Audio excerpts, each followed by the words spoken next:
बोल बृहस्पति भगवान की जय। ओम ग्राम ग्रीम ग्रोम से गुरुवे नमः। बृहस्पतिवार का व्रत करने से सभी मनोकामनाएं पूरी हो जाती हैं। बृहस्पतिवार के दिन स्त्री पुरुष व्रत करें, उनको चाहिए कि वह दिन में एक ही समय भोजन करें, क्योंकि बृहस्पति भगवान की पूजा की जाती है। वीरवार को विष्णु भगवान की पूजा की जाती है। भोजन पीले चने की दाल आदि का करें, परंतु नमक नहीं खाना चाहिए। पीले वस्त्र पहने, पीले फूलों से भगवान का पूजन करें, पीले ही फलों का प्रयोग करें। प्रेम पूर्वक उसके बाद में बृहस्पति भगवान की कथा श्रवण करनी चाहिए। बहुत समय पहले भारतवर्ष में एक राजा राज्य करता था। वह राजा बड़ा प्रतापी, दानी और भगवान का भक्त था, लेकिन उसकी स्त्री इन सब कार्यों से दूर रहती थी। एक दिन राजा शिकार के लिए वन में गए हुए थे। पीछे से बृहस्पति भगवान साधु को रूप धारण करके उसके द्वार पर आए, उससे भिक्षा मांगी।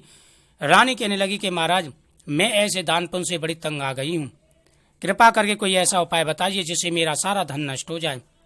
साधु बोले कि हे देवी, तुम तो बड़ी विचित्र हो। धन और संतान तो सभी चाहते हैं। अगर आपके पास धन अधिक है, उसे अच्छे कामों में लगवाओ, लोगों का भला करो, गरीब लड़कियों का विवाह करवाओ, बाग तालाब प्याऊ लगवाओ। रानी बोली, महाराज, मुझे ऐसे धन से कोई फायदा नहीं है, आप कृपा करके उपाय बताइए। साधु ने कहा, देवी, तुम तो बड़ी अजीब हो, फिर भी मैं तुम्हें एक उपाय बताता हूँ। जैसे वह साधु कह गया है, मैं उपाय बताता हूँ कि तुम वीरवार को दिन चढ़ने पर उठो, सारे घर में झाड़ू लगा कोने में जमा कर दो, पुरुषों से बोलो उस दिन हजामत अवश्य बनवाएं। इस प्रकार से अगर आप करोगी तो जल्दी ही आपका जो है धन नष्ट हो जाएगा। वो कहती है, महाराज, जैसा आप कहेंगे वैसा ही करूंगी। जैसे वह साधु महाराज कह गए, रानी ने वैसा ही किया। 6 बृहस्पतिवार बीते, उसका समस्त धन नष्ट हो गया। भोजन के लिए दोनों समय तरसने लगे, संसार भोगों से दुखी रहने लगे। तब वह राजा रानी से कहने लगा, हे रानी, तुम यहाँ रहो, मैं परदेश जाता हूँ, क्योंकि परदेश में कोई मुझे नहीं जानता, यहाँ पर मैं सभी लोग मुझे जानते हैं। देश चोरी परदेश भीख बराबर होता है। राजा ऐसा कहकर परदेश चले गए। लकड़ी काट कर लाता उन्हें शहर में बेचकर जीवन व्यापन करने लगा। एक दिन दुखी होकर जंगल में एक पेड़ के नीचे निश्चिंत रूप से आसन जमा कर बैठ गया। अपनी दशा को विचार करने लगा। बृहस्पतिवार का दिन था। एकाएक उसने एक निर्जन वन में एक साधु को प्रकट होकर वहां घूमते देखा। वह बृहस्पति भगवान थे। लकड़हारे के सामने आकर बोले, हे लकड़हारे, तुम इस सुनसान जंगल में किस चिंता में बैठे हो? लकड़हारे ने दोनों हाथ जोड़ करके प्रणाम किया और उत्तर दिया कि महात्मा जी, आप सब जानने वाले हो, मैं क्या कहूँ। यह कहकर रोने लगा और साधु को आत्मकथा सुनाई। साधु कहने लगे, तुम्हारी स्त्री ने बृहस्पति भगवान का, वीर भगवान का निरादर किया था, इसके कारण यह सब हुआ है, तुम्हारी यह दशा हुई है। अब चिंता मत करो, विष्णु भगवान की कृपा से तुम्हारे सारे कष्ट दूर हो जाएंगे। तुम बृहस्पतिवार को विष्णु भगवान की पूजा करो, मुनक्का और 2 पैसे के चने और मुनक्का मंगा करके उनकी कथा का श्रवण करो। कथा के पश्चात अपने सारे सुनने वालों में प्रसाद बांटो। साधु के ऐसे वचन सुनकर लकड़हारा बोला, प्रभु, मुझे यह लकड़ी बेचकर इतना पैसा नहीं मिलता जिससे मैं भोजन करने के बाद कुछ बचा सकूं। साधु बोला कि तुम चिंता मत करो, आज तुम्हें पहले से ज़्यादा धन मिलेगा। रोजाना की तरह लकड़ियाँ लेकर के शहर में जाओ, जिससे तुम भली भांति भोजन कर लोगे और पैसा भी बच जाएगा। इतना कहकर साधु अंतर्ध्यान हो गए। धीरे धीरे समय बीतता गया। फिर बृहस्पतिवार का दिन आया। लकड़हारा जंगल से लकड़ी काटकर किसी शहर में बेचने गया। उसे उन दिनों से दाम पहले दिनों से चौगुना मिला। तब आज लकड़े, गुड़, चना आदि लाकर के वीरवार का व्रत किया। उस दिन से उसके सारे कष्ट दूर होने लगे। परंतु जब दोबारा वीरवार का व्रत आया तो बृहस्पति भगवान का व्रत करना भूल गया। इस कारण विष्णु भगवान नाराज हो गए। उस दिन उस नगर के राजा ने विशाल यज्ञ का आयोजन किया। शहर में यह घोषणा कर दी, कोई भी मनुष्य अपने यहाँ भोजन न बनावे, समस्त जनता में यहाँ भोजन करने आवे, आगे जो न मानेगा उसको फांसी की सजा दी जाएगी। लकड़हारा देर से पहुंचा, इसलिए राजा उसको अपने साथ घर ले गया। लकड़हारा भोजन कर रहा था। रानी की दृष्टि उस खूंटी पर पड़ी जिस पर हल्लट को हारमा दिखाई नहीं दिया। रानी ने निश्चय किया कि मेरा हार उसने चुरा लिया। उसी समय पुलिस वाले जेल खाने में डलवा गया। जब लकड़हारा जेल खाने में पड़ गया, बहुत दुखी होकर विचार करने लगा, ना जाने कौन से पूर्व जन्म के कर्म से मेरे को दुख हुआ है। उसी समय साधु की याद करने लगा। जंगल मिला था। साधु वहां पर प्रकट हुए। कहा, हे मूर्ख, तूने विश्व देवता की कथा नहीं करी, इस कारण तेरे दुख प्राप्त हुआ है। अब चिंता मत कर, जेल खाने के दरवाजे पर 4 पैसे पड़े मिलेंगे, उनसे तू विश्व देव पूजा करना, तेरे सभी कष्ट दूर हो जाएंगे। ऐसा कहकर साधु अंतर्ध्यान हो गए। राजा ने देखा कि जेल खाने के दरवाजे पर 4 पैसे पड़े हैं। उन्होंने गुड़ और मुनक्का मंगा करके, चने की दाल मंगा करके बृहस्पतिवार की कथा करी। उसके प्रभाव से उसके कष्ट कम हुए और विष्णु भगवान ने राजा को स्वप्न दर्शन देकर कहा, हे राजन, जिस आदमी को तुमने बंदी बना रखा है वह निर्दोष है, तेरा हार उसी खूंटी पर लटका हुआ मिलेगा। अगर तू ऐसा नहीं करेगा तो मैं तेरे राज को नष्ट कर दूंगा। रात्रि के स्वप्न को देखकर प्रातःकाल जगा और खूंटी पर हाथ देकर लकड़हारे बोला क्षमा मांगी तथा लकड़हारे को योग्य सुंदर वस्त्र आभूषण देकर विदा किया। वैश्वदेव की कृपा से लकड़हारा अपने नगर को चल दिया। जब राजा नगर के निकट पहुंचा तो उसे बड़ा आश्चर्य हुआ। नगर में पहले से अधिक बाग तालाब मंदिर आदि बन गए। राजा को बड़ा क्रोध आया। रानी बोली, हे दासी, देखो राजा हमें किस बुरी हालत में छोड़ गए थे, अब तुम जाकर के राजा को लिवा लाओ, कहीं लौट ना जाए। राजा आकर के बोला और उसने तलवार निकाली, पूछने लगा, धन तुम्हें कैसे प्राप्त हुआ है? रानी बोली, प्रभु ये हमें विश्वदेव व्रत के प्रभाव से प्राप्त हुआ है। राजा बोला कि रोजाना दिन में, रोज तो सप्ताह में एक बार कहानी सुनते, मैं रोजाना दिन में 3 बार कहानी क्या कहूँगा। अब राजा के दुपट्टे में चने की दाल बंधी रहती है। हर समय राजा विश्वत भगवान का पूजन करता। एक दिन राजा ने विचार किया, चलो अपनी बहन के यहाँ हुआ में। इस तरह राजा निश्चय कर घोड़े पर सवार हो अपनी बहन के यहाँ चलने लगा और मार्ग में उसने देखा कुछ आदमी एक मुर्दे को लिए जा रहे हैं। राजा उनसे कहने लगा, भैया मेरे से बृहस्पतिवार कथा सुन लो।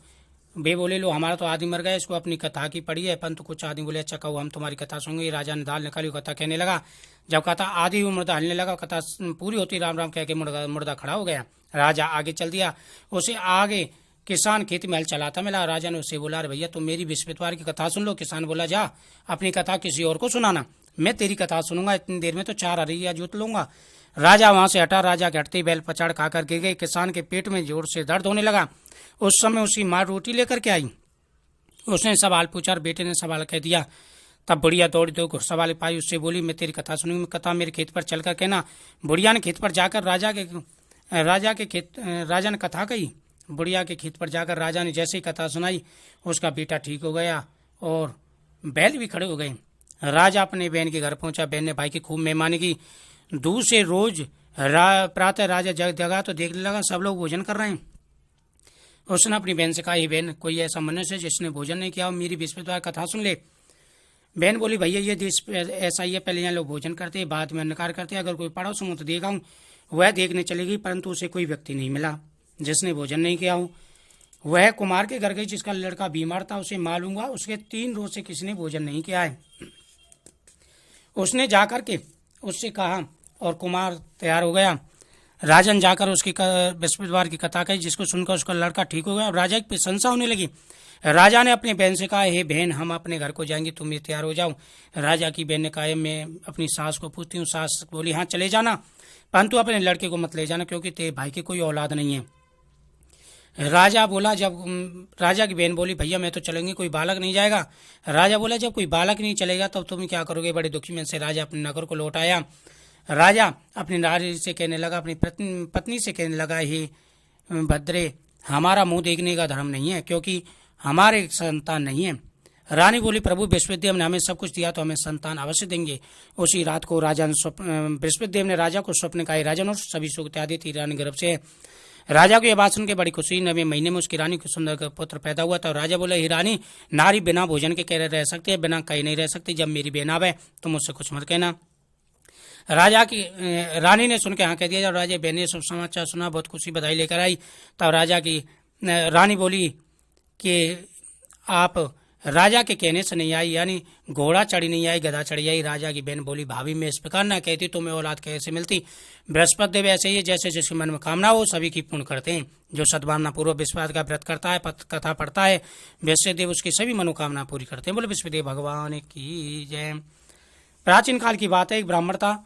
वह बड़ा धर्मात्मा था, लेकिन निर्धन था, उसकी कोई संतान नहीं थी। उसकी स्त्री मलिता के साथ रहती, किसी देवता का पूजन न करती। राजा बड़े दुखी थे।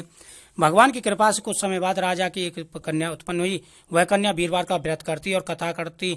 जब स्कूल जाती तो अपनी मिट्टी में जौ भर कर ले जाती और मार्ग में डालती जाती, लौटकर उनको बीन कर ले आती। वह जौ स्वर्ण की हो जाती।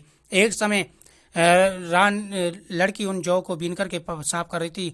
उसके पिता ने दिल कहा, बेटी सोने जो पटक ली, सोने सूप होना चाहिए। उसने वीरवार का व्रत रखा और बृहस्पति से प्रार्थना करती कि प्रभु मैंने सच्चे मन से पूजा किया तो मैंने सोने सूप दे दो।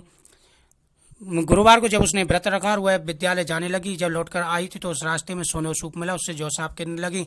एक बार वह सोने के सूप से सोने के जौ को साफ कर रही थी। राजकुमार वहां को निकला, उसने देख लिया, वह खटपाटी लेकर लेट गया।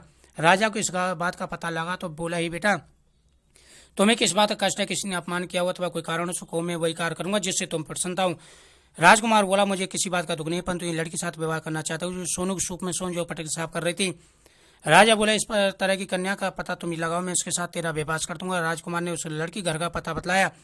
राज मंत्री ने जाकर के उसका विवाह राजकुमार के साथ करवा दिया। लड़की घर से जाते पहले की भांति उसके ब्राह्मण देवता घर में घर भी आ गई। दुखी होकर ब्राह्मण देवता अपनी पुत्री के पास पहुंचे। बेटी ने पिता की दुबी की अवस्था को देखा, माँ का पूछा, सब हाल कह दिया।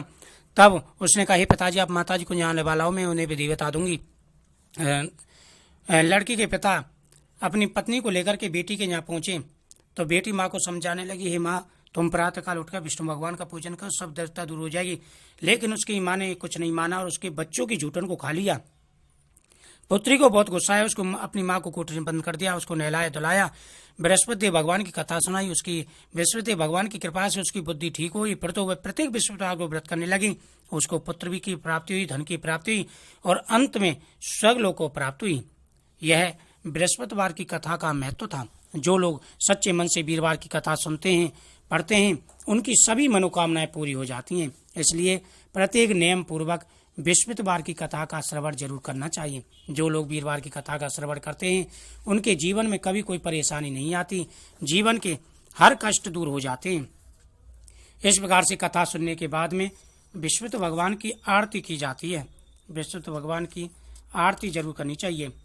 ओम जय बृहस्पति देवा, स्वामी जय बृहस्पति देवा, छने छने भोगे लगाऊं कदली फल मेवा। ओम जय बृहस्पति देवा, तुम पूर्ण परमात्मा, तुम्हें अंतर्यामी, जगत पिता जगदीश्वर, तुम सबके स्वामी। ओम जय बृहस्पति देवा, चरणामति अति निर्मल, सब पातक हरता, सकल मनोरथ दायक, कृपा करो भरतार। ओम जय बृहस्पति देवा, तन मन धन अर्पण करे, जो जन शरण पड़े, प्रभु स्वयं प्रकट हो करे, आ करे द्वारे खड़े। ओम जय बृहस्पति देवा, दीन दयाल दयानिधि, भगतन हितकारी, पाप दोष दुख हरता, भव बंधन हारी। ओम जय बृहस्पति देवा, सकल मनोरथ दायक, सब संशय तारे, विषय विकार मिटाओ, संतन सुखकारी। ओम जय बृहस्पति देवा, जो कोई आरती तेरी प्रेम सहित गावे, जेठन आनंद सो निश्चय फल पावे। ओम जय बृहस्पति देवा। बोल बृहस्पति भगवान की जय।